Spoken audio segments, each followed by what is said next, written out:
Hello दोस्तों, आपका हमारे चैनल पर एक बार फिर से स्वागत है।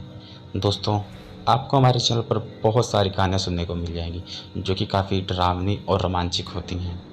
दोस्तों, पिछले कुछ दिनों से मेरा चैनल बिल्कुल ही डेड हो चुका है, एक भी व्यूज़ नहीं आ रहे। तो प्लीज़ गाइस, प्लीज़ मेरी थोड़ी सी हेल्प करें ताकि मेरा चैनल थोड़ा सा ग्रो हो सके और मेरे इस चैनल को सब्सक्राइब करें और वीडियो को पूरा नहीं तो कम से कम थोड़ा ज़रूर देखें ताकि मेरे चैनल पर थोड़ा सा बूस्ट मिले। तो अब कहानी को मैं शुरू करता हूँ अब बिना टाइम वेस्ट किए। इस कहानी का नाम है भूत का खूनी बदला। एक गांव में एक राजवीर नाम का एक अमीर आदमी रहता था। उसकी उम्र लगभग 35 साल थी।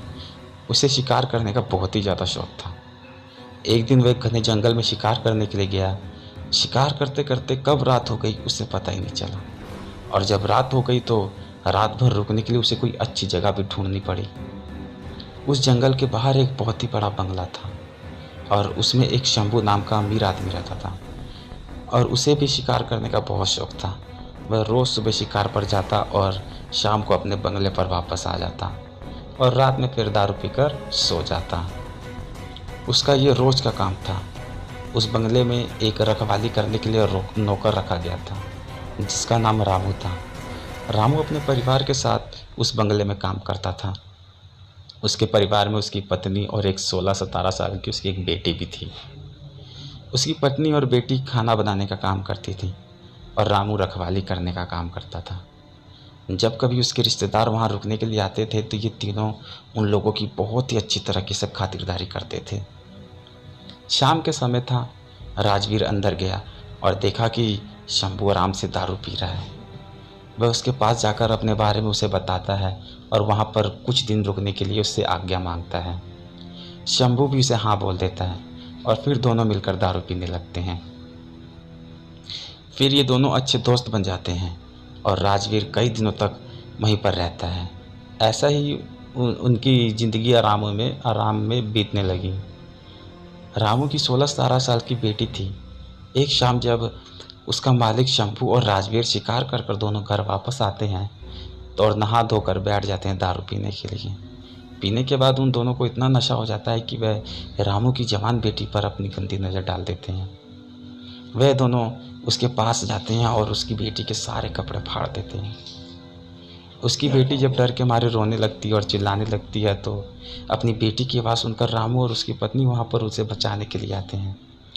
पर शंभू उन दोनों को गोली मारकर वहीं पर उनकी हत्या कर देता है और फिर ये दोनों उसकी बेटी को नोच नोच कर अधमरा बना देते हैं और अंत में उसको भी गोली मारकर वहीं पर उसकी हत्या कर देते हैं और तीनों की लाश को अपने बंगले के पीछे रातों रात दफन कर देते हैं। अगले दिन इस बात का किसी को भी भनक तक नहीं लगने देते हैं। कुछ दिन बाद शंभू ने फिर एक नरेश नाम का नया नौकर रख लेता है। नरेश जब पहले दिन बंगले पर आया और अपने काम में लग गया, किसी को कुछ भी नहीं पता था कि इस बंगले के पुराने नौकर के साथ क्या हुआ है। ऐसे ही कुछ दिन बीतने के बाद नया नौकर रमेश गेट को बंद कर कर सोने ही जा रहा था, तभी उसे अचानक रात में किसी के रोने की आवाज़ आती है और नरेश की नींद खुल जाती है। उसने एक हाथ में लाठी और दूसरे हाथ में टॉर्च लेकर गेट के पास जाकर बोलता है कि कौन है वहाँ जो इतनी रात में रो रहा है। उसने देखा कि गेट के नज़दीक एक लड़की बैठी रोती है। नरेश उसके पास जाता है, उसके सिर पर हाथ रखता है और कहता है, बेटी रो मत, मेरे साथ अंदर चलो। फिर वह लड़की को अंदर लेकर आता है। नरेश उसे पानी पिलाता है और पूछता है कि बेटी तुम कौन हो और यहाँ कैसे आई हो, इतनी रात में इस घने जंगल में क्यों भटक रही हो। नरेश की इतनी बातें सुनकर वह लड़की और तेज तेज से रोने लगती है। कुछ देर बाद वह लड़की शांत हो जाती है और नरेश को बताती है कि इस बंगले के पहले नौकर रामू की बेटी हूँ मैं। फिर उसने ये भी बताया कि कैसे इस बंगले के मालिक ने शंभू और राजवीर ने उसके माता पिता को मार डाला और फिर अपनी प्यास बुझाने के लिए मेरे शरीर को नोच नोच कर मुझे भी मार डाला। फिर हम तीनों की लाश को इसी बंगले के पीछे दफना भी दिया। उस लड़की की इतनी सी बात सुनकर नरेश डर जाता है और डर के मारे उसके माथे पर पसीने बहने लगते हैं। फिर थोड़ी देर बाद हिम्मत रखते हुए पूछता है कि ऐसे कैसा हो सकता है, अगर तुम मर गई हो तो मेरे सामने कैसे बैठी हो। नरेश की ये बात सुनते ही लड़की अचानक वहाँ से गायब हो जाती है और थोड़ी ही देर बाद उसी कमरे की दीवार पर उल्टी लटक जाती है। नरेश ये सब देखकर पूरी तरह से थरथराने लगता है। फिर अचानक वह लड़की नरेश के सामने आकर बैठ जाती है और बोलती है कि चाचा, आप मत डरो, मैं आपके साथ कुछ भी नहीं करूँगी। उसकी ये बातें सुनकर नरेश धीरे धीरे शांत हो जाता है और माथे पर आए पसीने को अपने गमछे से पोंछ लेता है। फिर उसी रात को उस लड़की ने नरेश को वह जगह दिखाई जहाँ उन तीनों को दफनाया गया था। नरेश ने कुदाल से खोदकर उन तीनों की अस्थियां को निकाला और फिर उस लड़की से वादा किया कि वह उसके मालिक शंभू और राजवीर के खिलाफ कोर्ट जाएगा और उस लड़की को इंसाफ दिलाकर रहेगा। नरेश की ये बातें सुनकर वह लड़की रोते हुए बोलती है कि चाचा, आपको कुछ नहीं करना है, उस राक्षस से बदला तो मैं लूँगी, बस आप मेरी थोड़ी सी मदद कीजिए। फिर क्या, उस लड़की की ये बातें सुनकर नरेश बीमारी का बहाना बनाकर उस बंगले से नौकरी छोड़ देता है और उस लड़की से किए हुए वादे के अनुसार उसके माता पिता की अस्थि को जला देता है और उन दोनों के नाम पर पूजा पाठ करवा देता है और उन दोनों की मुक्ति भी हो जाती है। लड़की के कहे अनुसार नरेश ने ना लड़की की अस्थियां जलाई और ना ही उसके क्रियाक्रम का कोई पूजा पाठ करवाया, क्योंकि उस लड़की ने कहा था कि अगर उसके लिए भी पूजा पाठ हो गई तो इस भूतिया शरीर से उसे मुक्ति मिल जाएगी और फिर उस दरिंदों से वो अपना बदला नहीं ले पाएगी। समय बीतता गया। कुछ महीने बाद शंभू ने फिर एक नया नौकर ढूंढ लिया, लेकिन उस बंगले में कोई दूसरा नौकर आने को तैयार नहीं होता था।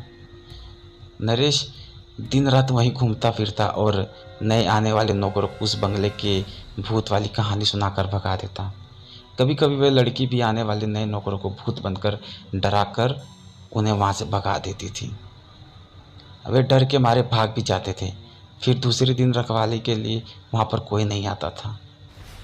उस बंगले पर ऐसे ही रोज़ कितने शिकारी आते थे, दारू पीते, मौज मस्ती करते, लेकिन जिंदा वापस कभी नहीं जाते, क्योंकि वहाँ आने वाले हर शिकारियों को उससे नफरत हो गई थी। कभी कभी वह लड़की एक सुंदर रूप बनाकर उस जंगल में जाती है, दूसरे शिकारियों को अपने जाल में फंसाती और शाम को उस बंगले में लाती है और रात को अपने असली रूप में आ जाती है और फिर उन्हें चीर फाड़ कर वहीं मार डालती है और उनका खून पी जाती है। ऐसी घटना कितने दिन तक चलती रही और बंगले में मरने वाले शिकारियों की मौत का एक रहस्य बनती रही। अगल बगल के लोगों ने लाख कोशिश की कि हत्यारों को पकड़ा जाए, पर कभी उन्हें कोई सुराग नहीं मिला। धीरे धीरे ये खबर आसपास के गांव में फैल गई कि जंगल के पुराने बंगले में ठहरने वाले हर शिकारी की मौत हो रही है।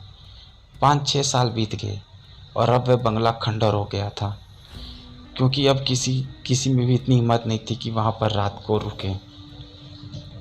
आखिर किसको अपनी जान की परवाह नहीं थी। ऐसे ही बहुत दिन बीत गए और वह भूतनी उसी बंगले में रहकर अपने हथियारों का इंतजार करती थी। दिन में उधर आने जाने वाले लोगों को एहसास होता था कि वहाँ पर कोई है, क्योंकि वह हमेशा रोती ही रहती थी, लेकिन किसी को कभी दिखाई नहीं देती थी। फिर उसने शहर और गांव में घूम घूम कर उन्हें ढूंढने की बहुत कोशिश की और बहुत कोशिशों के बाद उसकी मेहनत एक दिन रंग लाई। उसने अपने उन दोनों हथियारों को पहचान लिया और उसी दिन शाम के समय एक बहुत सुंदर सी लड़की का रूप बनाकर उनके पास चलेगी और दोनों को अपनी सुंदरता के जाल में फंसा लिया। ऐसे उसने 2-3 दिन तक लगातार उन लोगों से मिलती रही और पूरी तरह उसने उनको अपने जाल में फंसा लिया। वे दोनों उसके आगे पीछे घूमने लगे। वे जैसा बोलती वे दोनों वैसा ही करते। फिर एक दिन लड़की बोली कि क्यों ना हम लोग किसी दिन शिकार पर चलें। वे दोनों बोले, ये तो बहुत ही अच्छी बात है, चलो। दोनों अच्छी तरह से उसकी माया जाल में फंस चुके थे। फिर दूसरे दिन ये तीनों जंगल की ओर निकल पड़े। दिन भर शिकार के साथ साथ मौज मस्ती किए और फिर शाम होने लगी। शंभू और राजवीर उस लड़की से बोले, अब सूरज ढलने लगा है और थोड़ी ही देर में रात हो जाएगी, अब हमें घर वापस चलना चाहिए। तभी भूतनी बोली, डरो मत, आज रात हम यहीं पर ठहर कर जंगल में आनंद लेंगे। राजवीर बोला, यहाँ कैसे रुक सकते हैं, यहाँ तो आसपास कोई घर भी नहीं है। भूतनी उसकी बात सुनी तो मुस्कुराने लगी और बोली, तुम लोग चिंता मत करो, मेरे एक दोस्त का इसी जंगल में एक छोटा सा घर है, हम वहाँ पर रुक जाएंगे। दोनों ने उस भूतनी की बात मान ली और उसके कहने के मुताबिक वहाँ से चलने लगे। रात को उन लोगों ने खूब पार्टी शार्टी करी, खूब मौज मस्ती करी। फिर थोड़ी ही देर में वह भूतनी अपनी डरावनी और भयंकर रूप में उन दोनों के सामने आई। उसको इस रूप में देखकर उन दोनों के पसीने निकलने लगे। ऐसा रूप देखकर अच्छे अच्छों की पैंट गीली हो जाती थी। फिर वो दोनों क्या चीज़ थे। फिर भूतनी ने एक गिलास में जूस की बजाय उन्हें खून भर कर दिया और उन दोनों को पिलाने लगी। अब उनकी भी हिम्मत नहीं थी कि उनको ना कहे, क्योंकि वे पूरी तरह से डर चुके थे और डर के मारे एकदम वो काँप रहे थे। उसके बाद वह भूतनी ने अपना और भी ज़्यादा डरावना रूप बनाकर उन दोनों पर कूद पड़ी और अपने बड़े बड़े नाखूनों से उनके शरीर को चीर फाड़ दिया और उनके खून को पीने लगी और फिर उनकी दोनों आँखों को निकाल कर वो खा गई। इसके बाद उसे एक पत्थर पर उन दोनों को पत्थर पर पटक पटक कर उन दोनों को वहीं मार दिया। और दोस्तों फिर कहानी यहीं पे ख़त्म करते हैं। प्लीज़ दोस्तों मुझे कमेंट कर ज़रूर बताना आप लोगों को ये कहानी कैसी लगी। और प्लीज़ दोस्तों इस बात को मत भूलना कि मेरा चैनल डेड हो चुका है, तो प्लीज़ दोस्तों थोड़ी सी हेल्प कर दें ताकि मैं फिर अगली कहानी आप लोग के लिए लेकर आ सकूं, और वो भी इससे अच्छी। तो प्लीज़ गाइस प्लीज़, तब तक के लिए धन्यवाद।